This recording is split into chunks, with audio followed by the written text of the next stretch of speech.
সংস্কার সংস্কার তো একটা কন্টিনিউয়াস ইস্যু। আমরা সংস্কার চাই বলেই তো আমরা বলছি যে আমাদের দেশের সংবিধানে লিপিবদ্ধ করা হয়েছে যে তার প্রায় 1/3 বেশি অপরিবর্তনীয়, কখনো পরিবর্তন করা যাবে না। অর্থাৎ পরবর্তী পার্লামেন্টে যারা 3/4 যদি একমত হয় কিংবা সবাই যদি একমত হয় তাহলেও বদলাতে পারবে না। এটা হয়। আমি আজকে নিজেকে খুব বুদ্ধিমান মনে করে বললাম যে এটা হলো সঠিক, ভবিষ্যতে আর কেউ এর কোনো পরিবর্তন করতে পারবে না। এটা ভুল। আমার চেয়ে বিদ্বান, আমার চেয়ে বুদ্ধিমান, আমার চেয়ে দেশপ্রেমিক মানুষ ভবিষ্যতে কেউ এসে পরিবেশ পরিস্থিতি অনুযায়ী যদি কোনো পরিবর্তন করা উচিত মনে করে গণতান্ত্রিক প্রক্রিয়ায়, সেটা করতে পারে তারা। আজকে যে সংস্কারের কথা হচ্ছে, আজকে যে বৈষম্য বিলোপের কথা হচ্ছে, আজকে যে বঞ্চনা নিরসনের কথা হচ্ছে, তার জন্য যে পরিবর্তনগুলি করতে হবে, সেই পরিবর্তনে তো এমন অনেক কিছু আসবে যেগুলোকে অপরিবর্তনীয় বলে দেওয়া হয়েছে। হবে, কিন্তু এটা শেষ হয়ে গেল তা না। হয়তো এখন থেকে 10 বছর পরে আমরাই আবার সবাই চাইব যে সেটার আবার কিছু পরিবর্তন আর কিছু সংস্কার হতে হবে।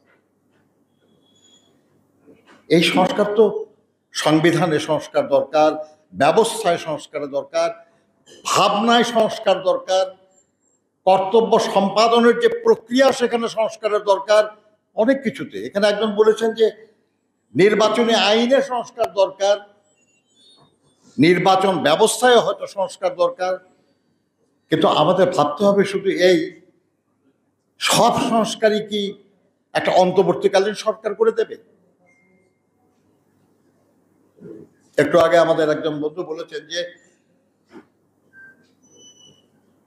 গণতান্ত্রিকভাবে নির্বাচিত জনগণের সরকারকেও অনেক কাজ করতে হবে, কিন্তু কি কাজ তারা করবেন এই প্রতিশ্রুতি তাদেরকে আগেই বলতে হবে, যাতে করে তার আলোকে জনগণ সিদ্ধান্ত নিতে পারে যে কাকে সেই পরিবর্তনের দায়িত্ব দেবেন।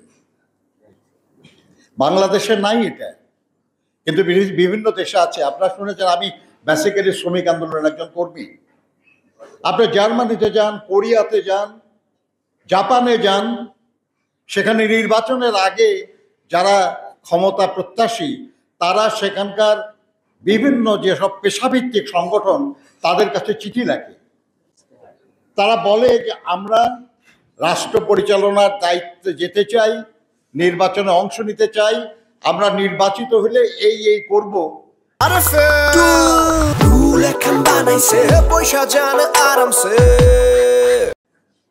আপনারা আমাদেরকে সহযোগিতা করুন, সমর্থন করুন। বিভিন্ন সংগঠন তারা নিজেরা বসে আলোচনা করে সিদ্ধান্ত নেয় যে তারা কোন দলকে সমর্থন করবে, এবং তারা যাদেরকে সমর্থন করে মূলত তারাই জেতে। আমি জার্মানির শ্রোয়েডার যে চ্যান্সেলর হয়েছিল,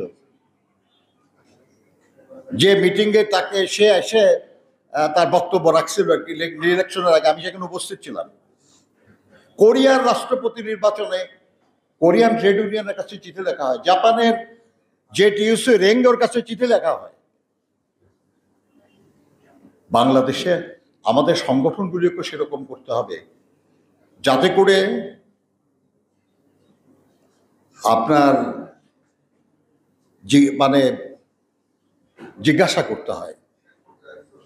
আপনি ইকবালের কবিতা হয়তো অনেকেই শুনেছেন, যে আমরা বলি আর কি যে ভাগ্য নির্ধারিত হয়ে আছে, এর কোনো আর পরিবর্তন হবে না। কেউ বলে যে হ্যাঁ হয়, দোয়া আছে, ভালো কেউ কেউ দোয়া করলে পরে হয় আর কি। ইকবালের কবিতাটা হলো যে খোদি কো কর বুলন্দ ইতনা কে হর তকদীর সে পহলে খোদা বন্দা সে খোদ পুছে বাতা তেরি রাজা কিয়া হ্যায়। অর্থাৎ নিজেকেই আপনি এত শক্তিশালী করেন যাতে খোদা আপনার নসিব ভাগ্য ঠিক করার আগে জিজ্ঞাসা করবেন যে বলো বান্দা কি হলে তুমি খুশি হবে? আমরা যারা লড়াই সংগ্রাম করেছি, এত জীবন যারা দিল, তাদের উত্তরাধিকার হিসাবে আমরা নিজেকে ততখানি শক্তিশালী করতে হবে যাতে করে যেই সরকারে যাক, সে যা কিছু করবে আমাকে জিজ্ঞাসা করে করতে হবে যে কি হলে আমি খুশি হব। বন্ধুরা আমার, এখানে যারা আছেন, গণতন্ত্র মঞ্চ সহ আমাদের এখানে অন্যান্য নেতৃবৃন্দ আছেন, আমরা সবাই মিলে একটা রাষ্ট্র সংস্কার বা রাষ্ট্র মেরামতের একটা 31 দফা বানাইছিলাম। কিন্তু সেটা ছিল এরকম যে এই সরকার কোনো দাবি মানবে না, আন্দোলনের মাধ্যমে সরকারের পতন ঘটিয়ে নির্বাচনের মাধ্যমে ক্ষমতায় গেলে আমরা এই কাজগুলি করব।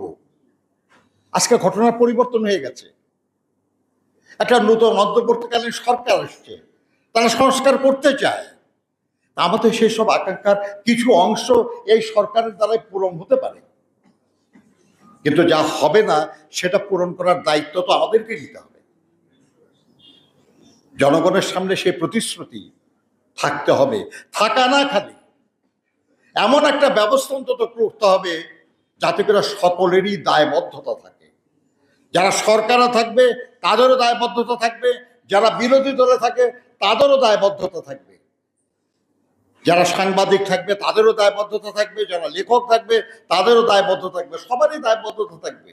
এবং দায়বদ্ধতা থাকবে জনগণের কাছে, কারাই সবচেয়ে রাজনৈতিকভাবে সব ক্ষমতার মালিক তারা। আমি বিশ্বাস করি আগামী দিনে সেরকম একটা পরিস্থিতি আমরা অর্জন করতে পারবো। এবং সমালোচনা করতে কোনো লাভ নেই। যারা আজকে দায়িত্বে আছেন আমি তাদের সাফল্য কামনা করি এবং আমি বিশ্বাস করি যে তারা তাদের প্রতি অর্পিত যতটুকু দায়িত্ব সেটা পালন করে তারা মর্যাদার সাথে বাংলাদেশের ইতিহাসের অংশ হয়ে যাবেন।